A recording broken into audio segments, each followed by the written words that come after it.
Hello students, welcome to this session number 17 on industrial metallurgy. These are the contents that we'll cover in this session. So let's get started. In the last session, we had described what is meant by type 1 binary alloys. It was stated that a binary alloy system in which the two constituent elements forming the alloy are showing 100% liquid solubility as well as 100% solid solubility are binary type 1 binary alloy systems. We also discussed that we would be taking the example of copper nickel binary alloy system to illustrate the binary phase diagram for type 1 alloy systems. We even said that copper and nickel both have same crystal structure, which is FCC, and they form a series of solid solutions with the same crystal structure, and for that reason only these systems are also called isomorphous systems or extensive solid solution systems. In one of the earlier sessions, I had stated that equilibrium diagrams are generally constructed with the help of experimental methods. Now, type 1 systems are relatively very simple systems in terms of the metallurgical changes that they show, and as such only one simple experimental method is suffice in order to construct the equilibrium diagram for such systems. So the experimental method with the help of which the construction of type 1 binary alloys and hence their equilibrium diagram would be described is the thermal analysis technique. Now I suppose in one of your earlier classes you have already done thermal analysis, but for your reference, I'll again explain as to what is thermal analysis experimental technique. You see, the alloy for which the thermal analysis technique is to be used to construct the equilibrium diagram, for that alloy system, a large number of samples, each of a different chemical composition, are taken. For example, if you are talking about a copper nickel alloy system, one of the compositions that we'll be taking would be pure copper. On the other extreme, we'll be taking another composition as pure nickel, and then we'll take a series of alloy of these two elements, copper nickel. We can take an alloy with 80% copper and 20% nickel. Then we can take another with 60% copper, 40% nickel. Then we can take another with 50-50 copper nickel, and so on. And for each of these compositions, cooling curves would be plotted. Now, what's a cooling curve? We take an alloy, we take a particular composition and we now take the sample of that composition to a very high temperature. For example, if I have taken the pure copper sample, I'll take this pure copper sample to a very high temperature, and from that high temperature, for example, over here I have taken it, suppose at 1425 degrees centigrade.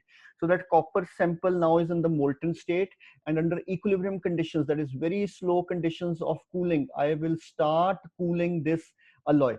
So I start cooling this pure copper sample from the molten state down towards the room temperature at very slow cooling rates, at equilibrium cooling rates. And when I reach the room temperature, the temperature time relationship that I have recorded is the cooling curve. And in the cooling curve, what is important to realize is in the thermal analysis method is that whensoever you observe a change in the slope, for example, from this place to this place, there is no change in slope. So there is some particular phase that is existing in the system. And no sooner you observe some change in the slope, phase change has happened. And again, when you see a change in the slope, some phase change has happened. So for all the compositions that we have considered 6 compositions for illustration over here, starting with pure copper on the extreme left and pure nickel on the extreme right, and intermediate we have these 4 different alloy compositions that we have taken. And for each of these compositions, I took the sample to the molten state and then allowed its equilibrium cooling and then recorded its temperature time relationship and generated its cooling curve. So this is the cooling curve for pure copper. Interestingly, because it's a pure substance, entire solidification takes place at a single temperature. Same is the case for nickel. Melting point 1083 degrees centigrade, melting point or freezing point 1450 4 degrees centigrade. But when you come to an alloy does not has a sharp melting point or a sharp freezing point. It rather has a freezing range. It does not have a solidification temperature. It has a solidification start temperature and a solidification end temperature. The solidification start temperature, as we discussed, is called the liquidus temperature. The end temperature is called the solidus temperature. So when I take 80% copper and 20% by weight nickel alloy, as I start cooling it from a very high temperature, solidification begins at the liquidus temperature of 1190 degrees centigrade. With progressive cooling, solidification proceeds and ends at temperature of 1130 degrees centigrade. So in thermal analysis, the main principle is that we have to find out through these slope changes the temperature at which solidification starts and the temperature at which solidification ends. So similarly, for 60% copper alloy, we can say that at 1280 the solidification started. Above that it was completely molten, and again there is a slope change over here, so that means solidification is complete over here, and we generate the cooling curves for all these different compositions that we had taken. Now what we do is that for each now we draw a blank temperature versus composition curve, because we know that the binary equilibrium diagrams are drawn by pressure keeping fixed at 1 atm, and the only two variables which are affecting the phase relationships are temperature and composition. We keep temperature on the y-axis and composition on the x-axis, and here I mark all the different compositions. I had taken this composition, this one, this, and then pure nickel. Now for each of these compositions, go to the cooling curves and pick up the temperatures which had represented for every composition the start of solidification. Like for pure copper, the start of solidification temperature was 1083. For 80% copper alloy, it was 1190. For 60% copper alloy, it was 1280. For 40% copper alloy, the start of solidification temperature was 1345.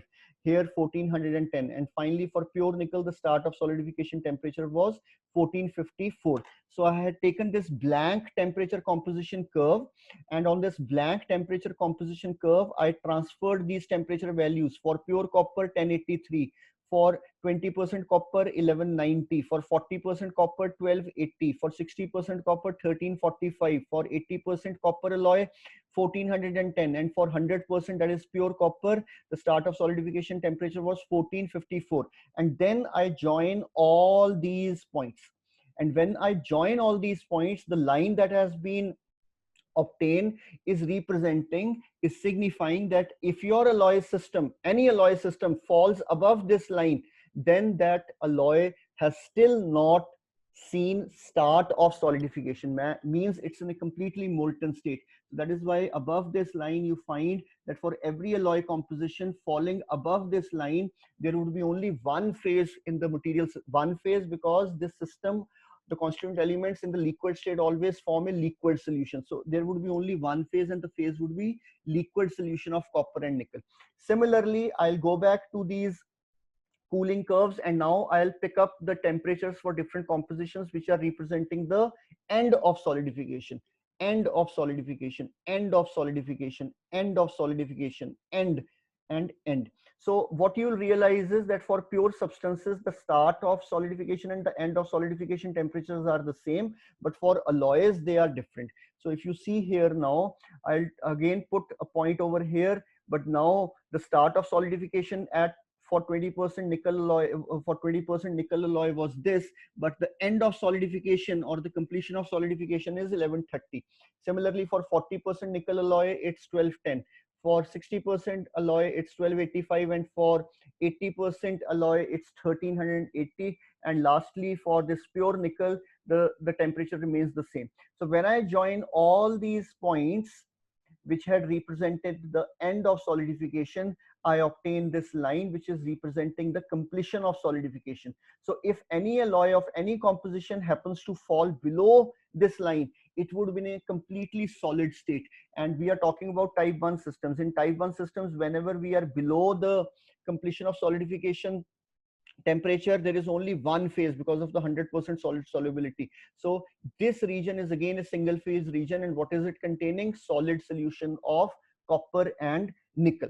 Okay, so if you again now label, so you will see that A, B, C, D, E, F, this is this was joined by joining all the temperatures which were representing the start of solidification. Means if you are above this line, the system is still in the molten state, solidification has not started, the system is in a complete liquid state. So this line signifies that above it, the any material system is in a complete molten state, liquid state. So this line is called liquidus. Similarly, this line A, G, H, I, J, F, this represents all temperatures which were representing the end of solidification. So anything below this line is always in a solid phase. So this line is referred to as the equilibrium solidus line. This was the equilibrium liquidus line, or popularly called just liquidus and solidus.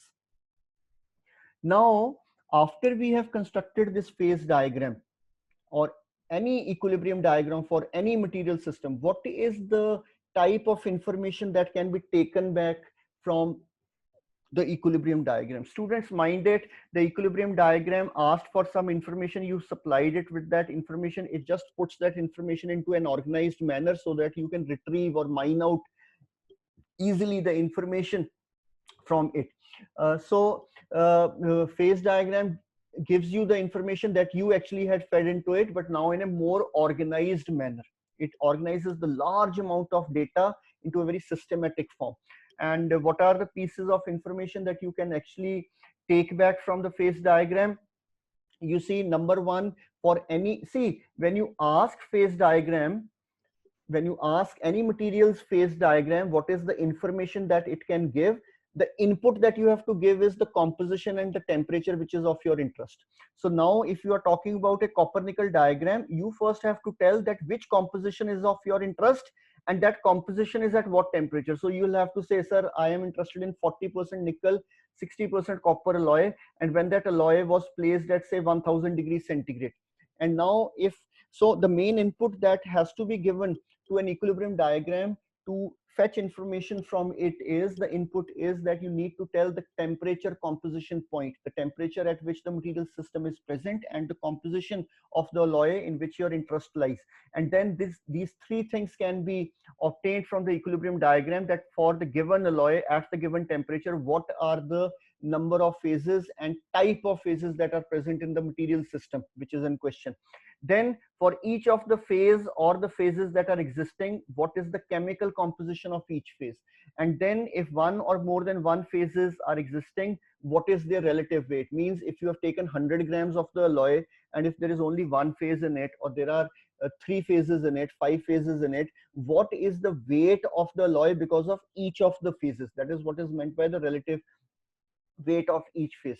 So that brings us to the end of this session. I hope you enjoyed it. Thank you so much for watching.